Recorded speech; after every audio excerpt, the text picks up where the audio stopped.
What is going on, everyone? And today I have a bit more of an off-the-cuff, less scripted, more casual video that I've just kind of had the idea to do after seeing Longlegs. And that is to discuss my picks for some of the scariest scenes. Now, I want to be clear that this is scariest scenes specifically. A lot of these films that are on this list aren't particularly scary in general. It's just that there are sequences and scenes that I do find to be utterly terrifying.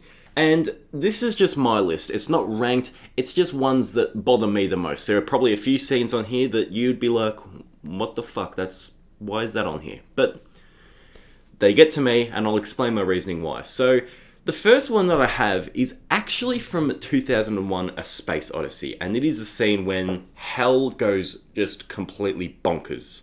It's following the scene when Dr. Bowman and Frank Poole are talking about deactivating hell, and he reads their lips. And in order to not be deactivated, he decides to launch Frank out into space and cut his air cord.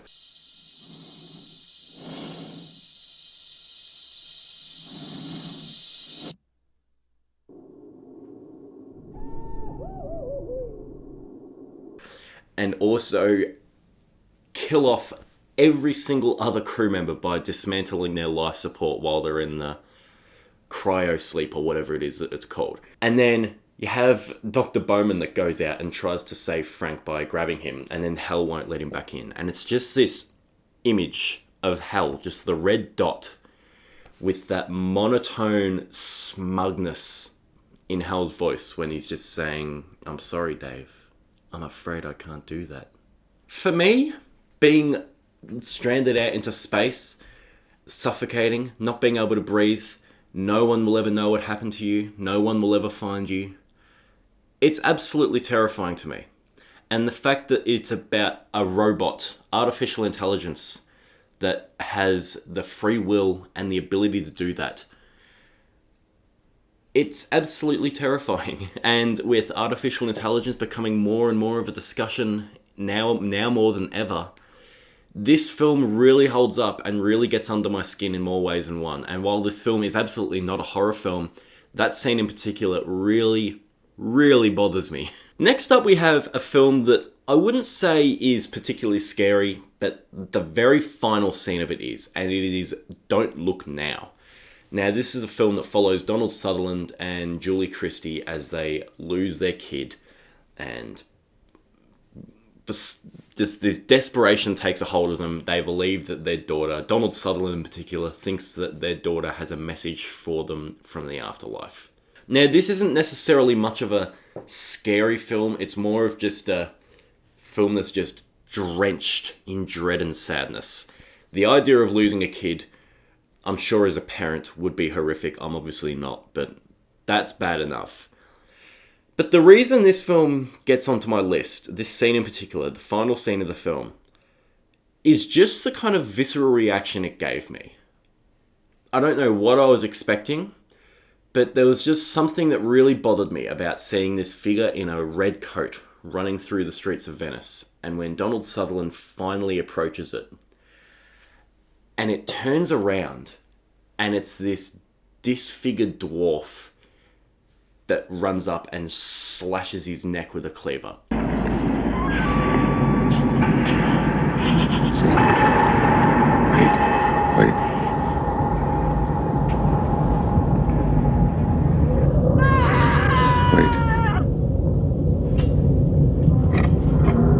I don't know if I was expecting the ghost of his little girl or if it was just him hallucinating in the hopes that she was still alive somehow. I was not expecting a dwarf with a cleaver to turn around and kill him. It rocked me. Like, really, I was just like, I was watching it in my bed, and I swear to God, I just sunk through my pillow, just like leaning back. I've never forgotten how I felt watching that. And then they kind of revealed that it was just all of his desperation to believe that he could talk to his daughter one last time, but it was just someone completely different. It's terrifying to me. It's really sad. But yeah, the visceral reaction it gave me is why it gets on this list. Next up is another one that I don't even know what to describe this film, but it's David Lynch's Eraserhead. And as someone who doesn't ever plan on having kids, this film scares the fuck out of me. Just what if, just beyond your will, beyond your control, you were forced to take care of a child? You're not in the position to do so. You don't have the mentality to do so. And what if that child was a mutant creature that you just had to take care of no matter what happens? This whole film would be a pick on my scariest movies of all time list, but the part that is getting the scene specifically that I'm talking about is when he eventually unwraps the sheets of the baby. And the sound of the baby. And the fact that all its guts spill out.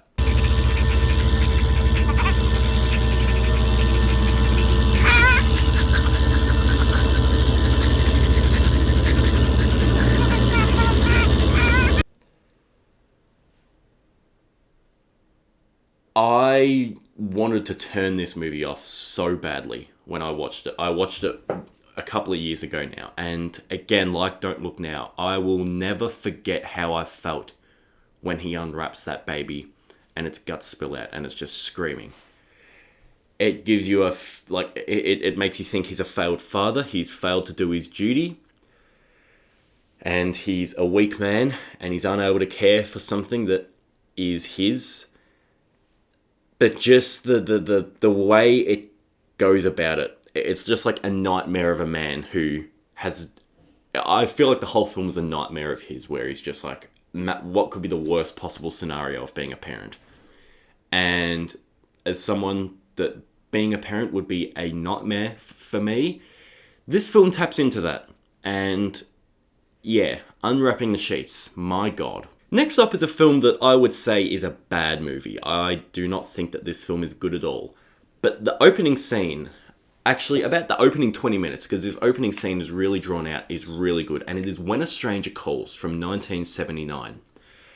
This is very much the influence for the opening scene of Scream with Drew Barrymore. But I actually think that When a Stranger Calls was more effective of an opening. It was a lot more subdued.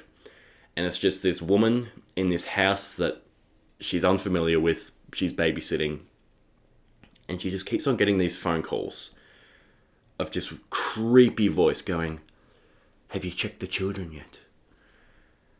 And he keeps on ringing. She thinks it's just a prank call at first. And then it just goes on for a painfully long time. And eventually gets to the point where she calls the police because she's like, this is too scary. And then she gets a call back and she's asked to hold him on the line for a little while.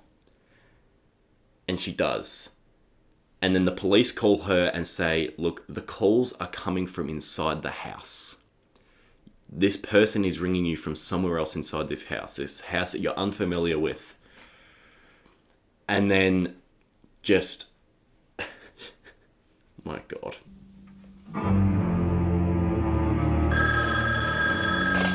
Leave me alone! Jill, this is Sergeant Sacker. Listen to me. We've traced the call. It's coming from inside the house. Our squad car's on the way over there right now. Just get out of that house. Jill.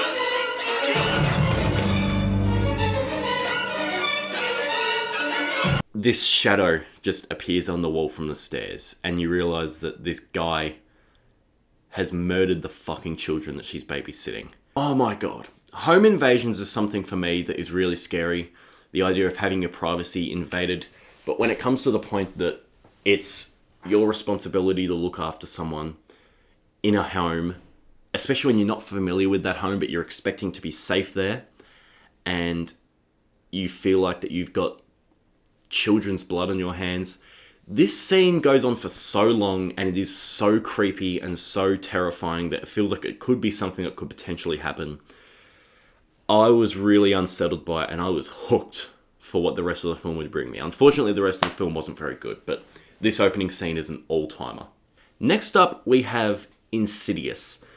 And this is one for me that really freaked me out. Now, this is kind of like it's a supernatural one that almost kind of goes into a bit of a fantasy kind of aspect, but the fantasy aspect is where it really started to freak me out, because you've got a kid who's in a coma, but then once you realize what's happening to him in the end, is that he's still well conscious inside his coma. He just can't do anything about it. He can't wake up. And he's trapped in this place that is like a mirror of our own world, only just completely dark, with all the ghosts of everyone that's dead. And they're trying to use it as a way. They're trying to use the kid as a vessel to regain the feeling of life once more.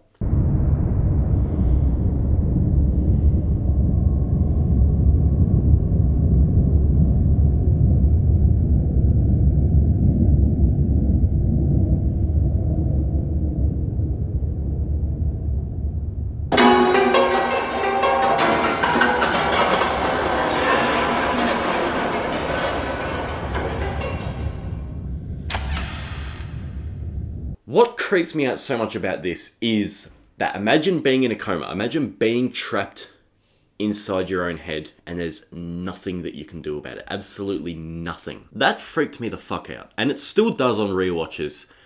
And you'll notice it actually in the next film that we're going to talk about has a pretty similar kind of idea. But Jesus Christ. And speaking of the next film, this film could easily be another one that would go on my scariest movies list. But I'm specifically talking about one scene from this film, and it's hard to pick a scene, but I've decided to go with the scene that scared me the most because it reminded me of my nightmares that I would have as a 5-6-year-old kid. And the film is Skinamarink. I remember when I was at my nana's, she would have this wind-up toy of one of the characters from Elmo or whatever, whatever Sesame Street, whatever it is. I can't even remember its name, but it was like an orange character. It was like a wind-up toy thing. And whenever the toy would be wound up, it would like rattle and make like a bunch of noises and stuff like that. And for whatever reason, it scared the living shit out of me. It sounds stupid now, but I remember once that it just, for some reason, I don't know if it was leaning up against the wall wrong or something like that, but it went off in the middle of the night, and it made this creepy fucking noise. And I will never forget that. And Skinamarink's scene where the toy telephone turns on randomly, made me feel like I was 5 years old again, shitting my pants at my nana's house with that fucking Sesame Street toy going off.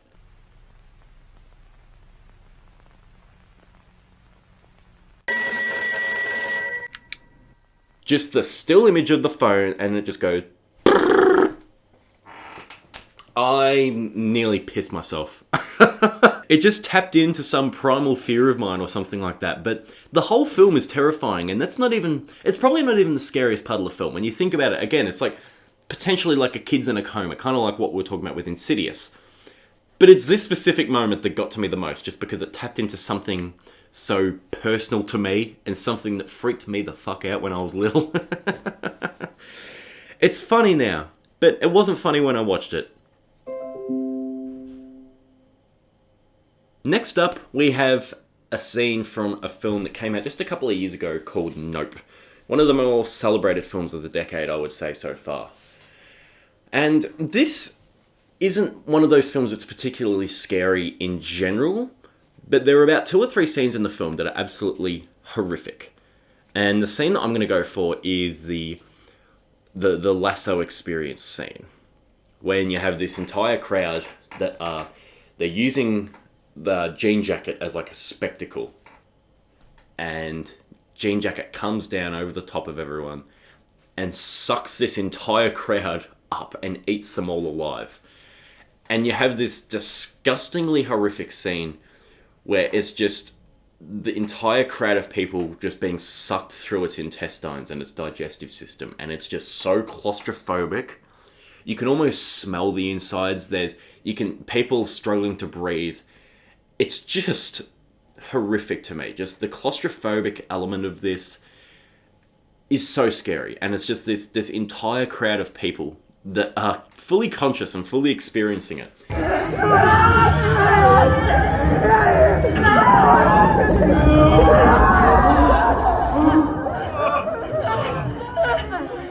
And even worse, you go like later in the film, they're still alive calling for help inside the stomach after being pushed through it. Like, legitimately, they are up there for a couple of days, I think. Just imagine that. You've got your fate sealed, there's nothing you can do about it, you can't breathe, you're trapped, you're covered in all this intestinal shit, and you're just waiting to die. It is disgusting and horrific, and it is one that has certainly never left my head. Next up is a film that actually just came out earlier this year, and I did a really long video. Well, not really long, but like 20 minutes. I did a video essay on it, and it's Late Night with the Devil. I've seen a lot of people say that they didn't think this film was very creepy, but I don't know what it is, but I suppose it's just the very final sequence. Imagine if the afterlife was a place where you are punished for all the things that you've done wrong. Everyone has done some things in their life that they wish they hadn't done. And something about the afterlife to me, there's a Stephen King book called Revival, which is one of my favorites of his. That's another one that kind of deals with similar themes of what does happen when you die. And while this Late Night with the Devil isn't very specifically spelled out, like what happens when you die, it's just kind of like my interpretation of it. If you're going to a place where you're punished forever for what you've done, where you just have to live in this nightmarish realm. My, you should have seen him blush when he came backstage and was confronted with all those glorious, naked bodies. Remember, darling? No. Is that another thing you've managed to forget? You're dead. That really scares me. Like, because no one can say what happens when we die. Now, personally, I don't believe anything happens when we die, but there's no one to confirm that. And it's just that what if this is what happens. Next up, we have a little film that came out last year, and it didn't get nearly enough attention, I don't think, because I was a big fan of this film, and the film is Cobweb. And it isn't particularly creepy. It's a creepy film, but it's not overly scary, except for one dream sequence, where you have Anthony Starr just standing there, having a go at his son, while he's stuck in bed, basically.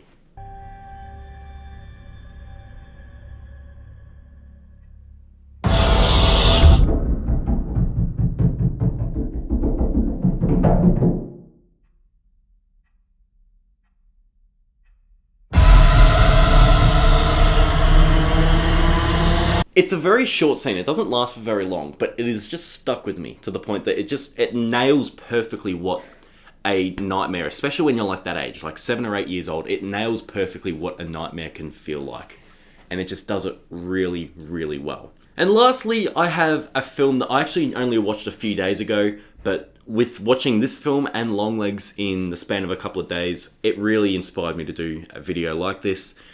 And the film I'm talking about is Infested. It's a French film where these residents of this relatively rundown apartment end up being overrun by a shitload of spiders. And they are rapidly reproducing. As soon as they kill one, just about 10 billion more pop out of it.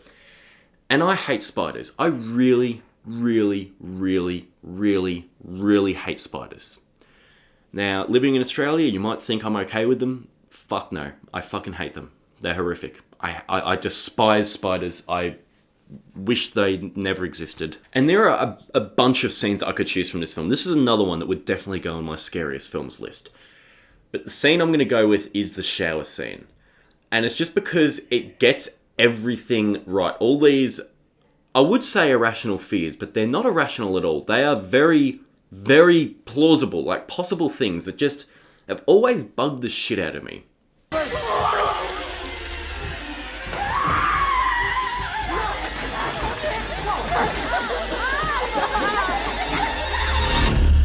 So something that has kind of bothered me is the thought of, what if you're in the shower and there was a massive spider just sitting on the shower door? You don't want to open the door and get out and then close it because it'll jump at you. This film has that happen. It has a massive spider on a shower door while someone's just trapped in there. And not only that, but then a bunch of spiders come out of the drain. and just start running and crawling all over her. And then a bunch of spiders are all in the vent right next to the shower. So there's basically just this entire scene where every little hole, like, I keep looking up and looking at the heater up there, like, spiders coming out of everywhere and just trapping her. What if they did have a mind of their own? Where they're like all working together, or a hive mind, I should say, where they're working together to just trap you and kill you. And these aren't just any spiders, they are venomous fucking spiders. We already saw earlier in the film what happens to you if you get bitten by one of these things. And this film just overruns you with just sheer terror. This was an awesome film, but I was legitimately horrified by it. Like, the tags on my shirt started bothering me after I watched it. I was like, ugh, God. And there are a bunch of different scenes, like when he goes to put his shoes on and there's spiders in the shoe. That is another thing that bothers me. I don't want to think about it anymore. But Infested is a damn good thriller, and it scared the living piss out of me. So that's just a few of the scariest scenes, I think, in films. Let me know in the comments what you think some of the scariest scenes are. Like, share, and subscribe if you did enjoy this, and I will see you all later. Bye.